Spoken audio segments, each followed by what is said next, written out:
Today's episode is going to be a little different. First thing we're going to review is a promotion I never heard of based out of Maine called Limitless Wrestling with their event called Vacational Land Cup. Of course, it's where whoever's going to win will get a shot of the Limitless World Championship that took place back in August of 2021. We also got AEW Dark with an 11 stack matches, and we cannot forget NXT 2.0. So, let's get ready for another episode of the Leader Wrestle Zone.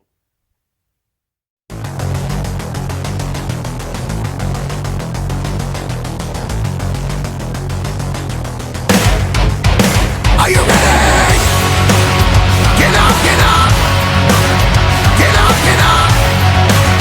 Get up, get up! Get up, get up! Get up, get up! Get up, get up!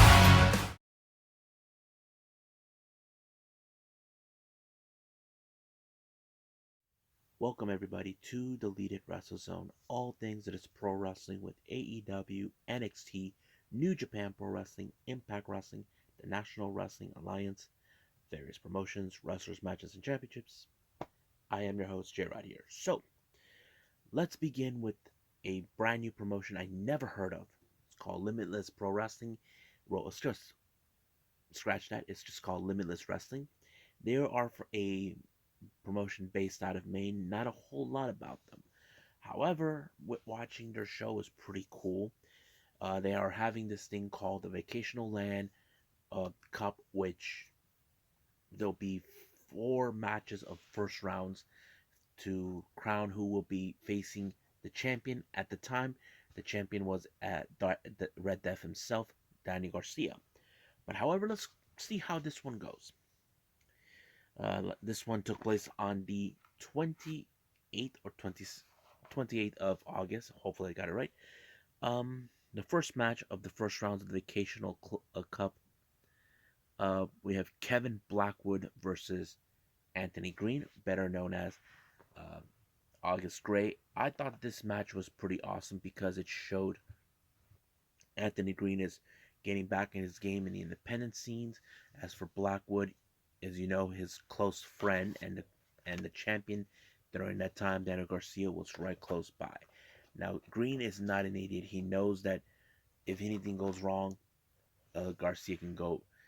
But however, it was Green that took a very impressive victory against. Oh, excuse me. That took a very impressive victory over Blackwood, allowing himself to advance in the finals. Next up, we got um, Rip Bison taking on Ace Romero. I thought this match was great. This was like, we all know Ace Romero's big, but Bison, he's no, yeah, Bison, he's a much of a big individual, but not in the physical standing, like more muscle, all of that. And I thought it was a pretty good match. But however, in this particular match, it was Ace Romero who walked out the victory when he pinned Bison. Next up, we got JT Dunn versus Becca. Yes, this is an intergender match. I thought it was a pretty good one. Now, basically, this is this is a very interesting match. Becca only has maybe a year during this time as a wrestler, while JT Dunn had years of experience, and I think that kind of plays out in a good dynamic. But however, JT Dunn actually won the match by pinning her, allowing him to advance in the finals. Now, this next match was supposed to be Alec Price versus Lou Dog, but however, the match did not happen because Love Dog Doug was attacked by I think it's his ex name, Everett, Ava Everett, and of course the sadistic psychopath Charles Mason. And Alec Price thought in his mind that he's rewarded, he gets to buy, he jumps in. Apparently, there was someone else standing by an alternate, and it was Big Beef. Even though Alec wants to go to the finals, but this time he has to go through him. And I thought it was a very impressive match. Well, Alex Price actually pulled off an unbelievable victory in order to win this one. Now he can get to the final instead of complaining about it. Now we took a break until the final match will take place at the end, which is the main event. We have the Limitless World Championship on the line. The blue collar brawler JD Drake versus Daniel Garcia. Now this match was balls to walls, pound for pound type. Now we know JD Drake is a big guy. You know Daniel Garcia, he's a small guy who has a tendency of getting in the ring with anybody that stands in the way. And as you know, this could fall into powerhouse versus technical wrestling. And of course, in this particular case, it was technical and submission that allowed, of course, Daniel Garcia to retain the title when he forced JD Drake to tap out. Excuse me.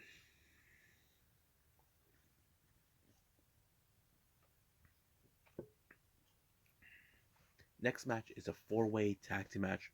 First team, we got Prestiges versus consistent of these guys named BRG Shannon Thompson, along with this guy I don't never heard of named John Alba, versus a familiar names Sea Stars, consistent of Ashley Voss and her sister Delmy Exo, versus Ava Everett and Charles Mason. Yeah, those psychopaths showed up. Versus MSP Aiden Angro and Danger King. Now this match was pretty good. Now, however, basically what I see Prestiges were trying to take out the Sea Stars because they don't believe that they belong here. But at certain point of the match, Mason wanted Ava to cut off the ear of Danger Kid.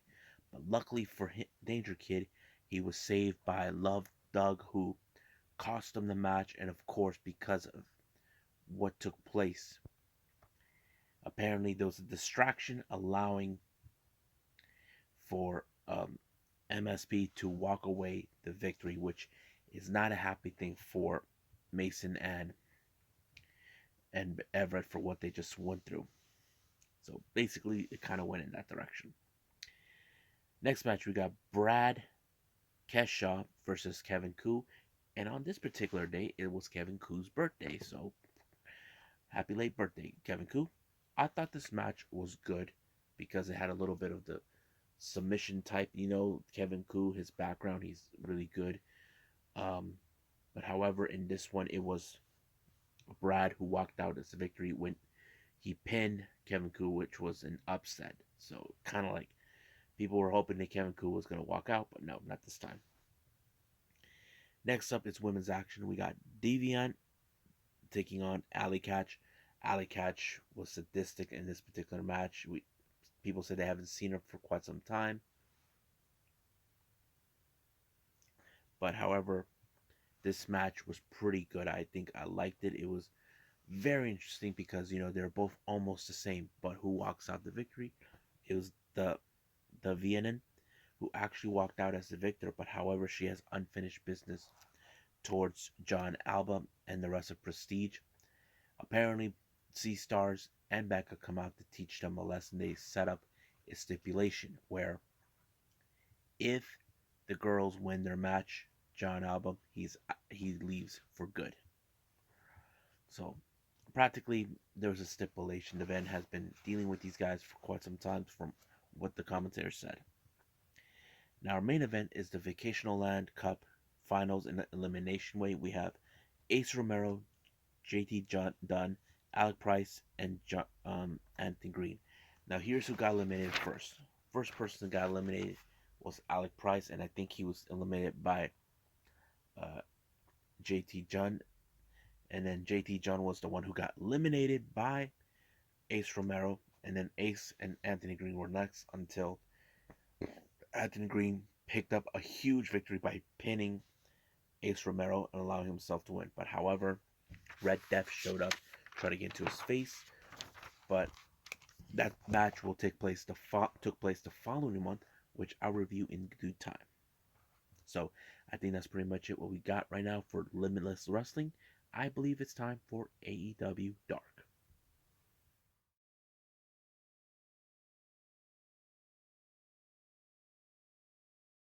Okay, so we got AEW Dark. As you know, we have 11 matches that have been booked. First one is Adam Cole versus Khan or Kiana, however it's pronounced. It was a pretty good match, but you can guess that this one ends with Adam Cole does the final shot, that sort of like the Shining Wizard match move that he did. So it was a pretty impressive match. However, Tony Schiavone shows up to give an interview, but you know how Cole is when it comes to Schiavone. You know, he decided to throw in another Adam Cole story. Tells about how Chris Statlander and Orange Cassidy, that everything that they will fall to their mercy on come this Wednesday, that sort of thing. You know, that pretty interesting promo, but he's confident enough that they will walk away as victors. Next up, we got is the Gun Club, Colt and Austin taking on Bison XL and what's his name, Latin Trix X. Um, this one ended real great until Colton pulled off the Colt 45, and that was pretty much it for that. Next match, we got Layla Hirsch versus Catalina Perez. This was much of a bit of aggressive from Layla Hirsch, but however, she finished her off with a knee strike on the face, allowing herself to win the match. So she wins her match. Next up, we got Lance Archer versus Liam Cross. Of course, he put him away as soon as possible when he did like the Iron Claw on him or sorts in order to win his match. Because as you know, the Iron Claw, he's a native from Texas, and we all know who's the master of the Iron Claw, and that is Devon Eriks. Next up, we got Varsity Blondes along with Julia Hart, and Julia has been acting kind of differently. She's not being herself anyway, but there's a lot of theories about that. But that's another conversation from the time. Their opponents is Liam Gray and Adrian Alinas. It was pretty good. It was okay, as you know, they were preparing for their upcoming match the following day against the House of Black, and basically it pulled off, as you know, with the combination between Griff and Brian Danielson and Brian Pillman. So that's pretty much a pretty good one. Next up, we got Red Velvet taking on Vipress. It was a pretty good match, as you know. Seen Vipress many times over in other independent shows. But however, Red Velvet walked out with the final slice, and that's how she won. So she stirred it up. Next up, you got Sky Blue versus Robin Renegade. Now, Sky Blue has her handful because wherever Robin Renegade is, her sister Charlotte is there to follow. But this time it did not work for them. Sky Blue walked out with as the victor in this particular match. Next up, we got Anna Jay taking on Tiffany Nieves. Tiffany tried to be aggressive with her, but however, Anna Jay put her away with the Queen Slayer and she tapped out. Next up, we got is Anthony Green versus Daniel Garcia, Deja Vu. So this was a very impressive match, and of course, 2.0 are right there watching, and but however, it was Daniel Garcia that put away Anthony Green in that very impressive submission. However, they still got a mission they want to put out. They mentioned on the post match they want to end Jericho once and for all for his insolence. Next up, we got Bear Country, Bronson and Boulder taking on Brandon Bullock and James Ryan. As you know, I love, of course, Bear Country. They're a very amazing tag team. I love they are like the biggest dudes ever. And of course, it was the Bear Bomb that finished off the match, allowing themselves to win. Now our main event is the Wingmen, Peter Avalon and JD Drake taking on Wheeler Yuta and Orange Cassidy. You know that whenever those two are together, it's a lot of fun. But however, it was the Orange Punch to put out JD Drake, and that gave them the opportunity to win. Now, I first thought that Adam Cole's going to show up, but no, he did not. So that kind of like disappointed a little bit, but that's how it is. So I think that's pretty much it with AEW Dark. So let's move on with NXT 2.0.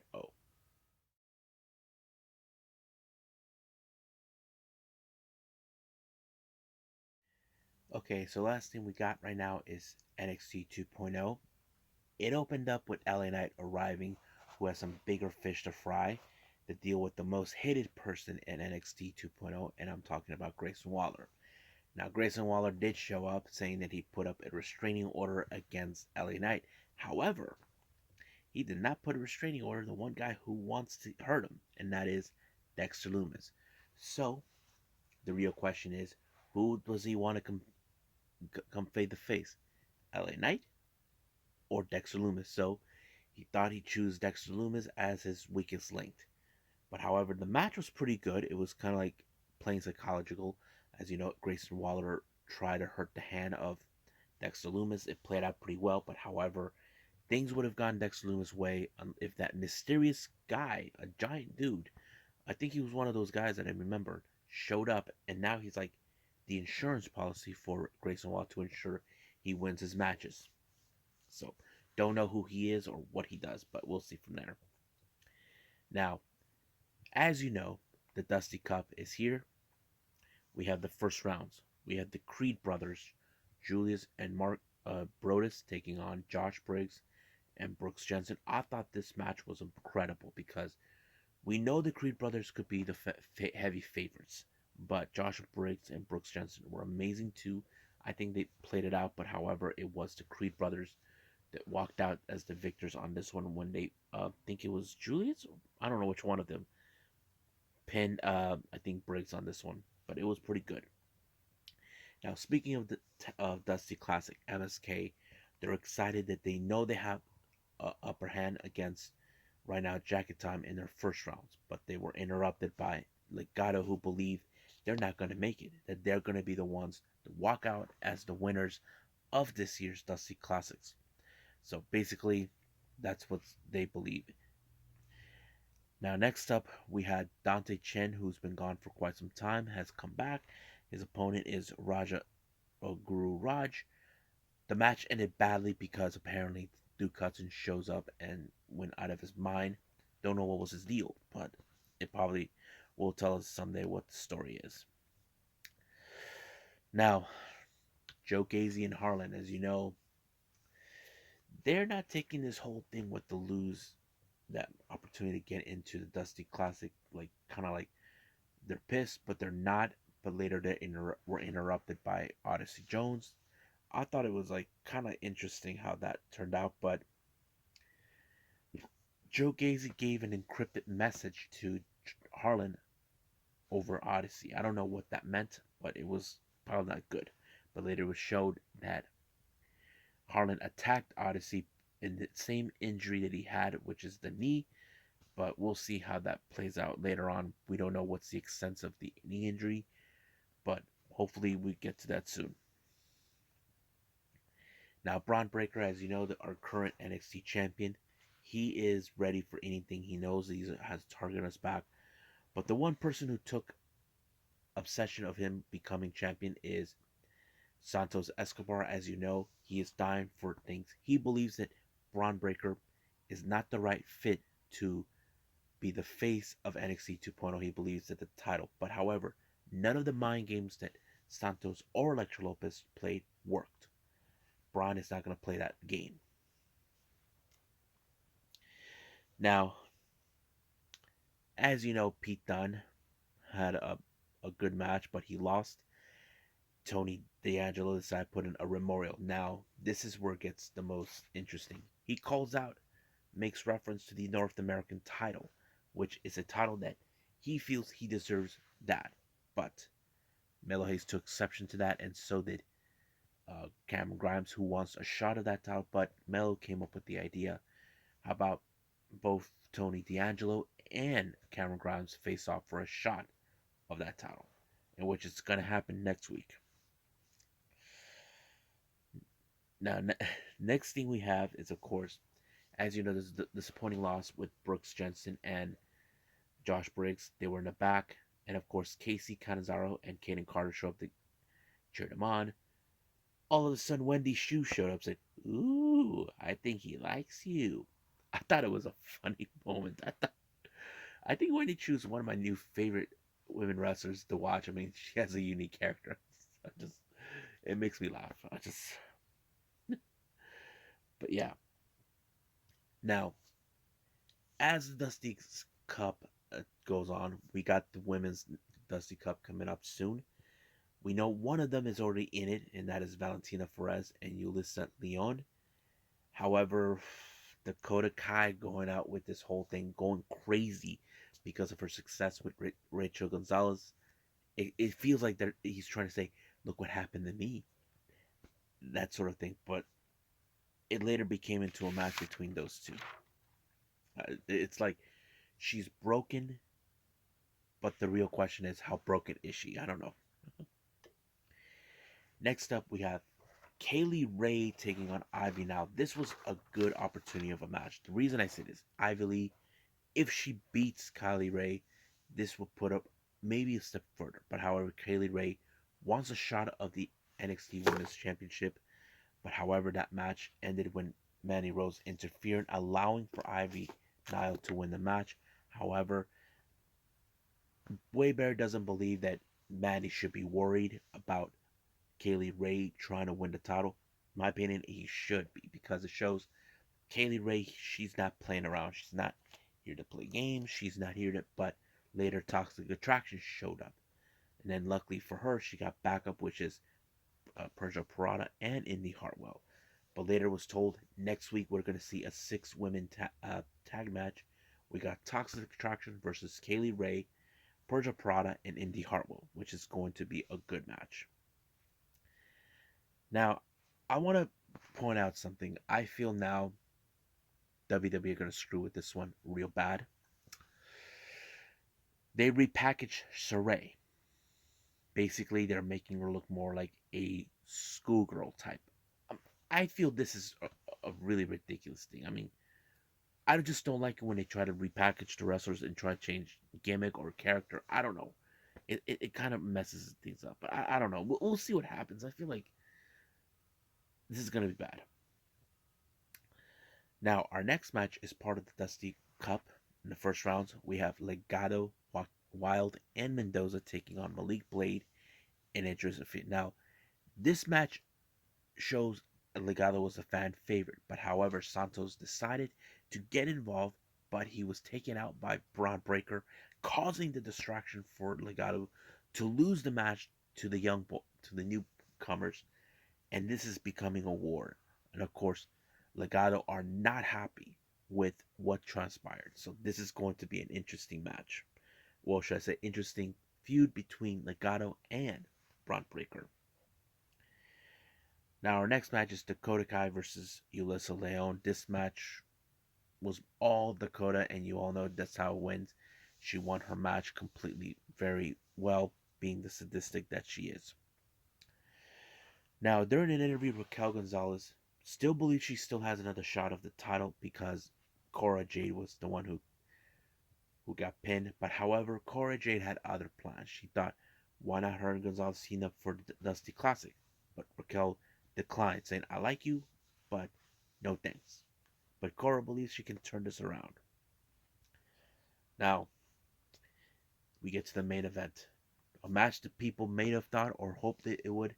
We have Walter versus Roderick Strong. This match was awesome. I think this shows the dominance. Now, I always pictured we're going to see Diamond Mine versus Imperium, and that kind of I feel like this will be a good storyline to follow because you got Diamond Mine. They're all about the big money matches, but Imperium, it's all about proving the dominance, saying the mat is sacred. So basically, this is kind of like who is the right choice. They're both almost a similar way as discipline, technical wrestling, all of that.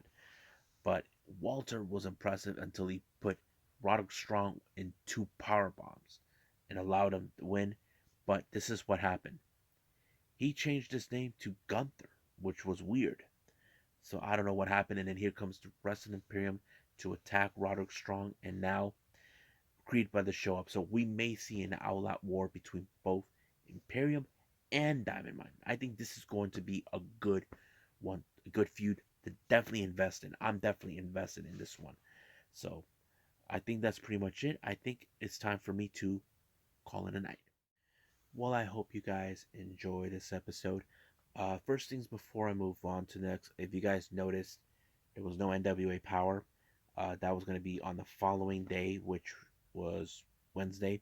And by the time I upload this video, it'll be Wednesday, and I should be ready to watch NWA Power. But also going to review AEW Dynamite as well. But also starting out with the entire episode will be past events won by Mission Pro Wrestling for Don't Fear the Reaper that took place on the 23rd of October of 2021. And then Rev Pro with British J Cup 2021 that took place on the 6th of November on 2021. So I'm excited for this. So we'll see what happens then.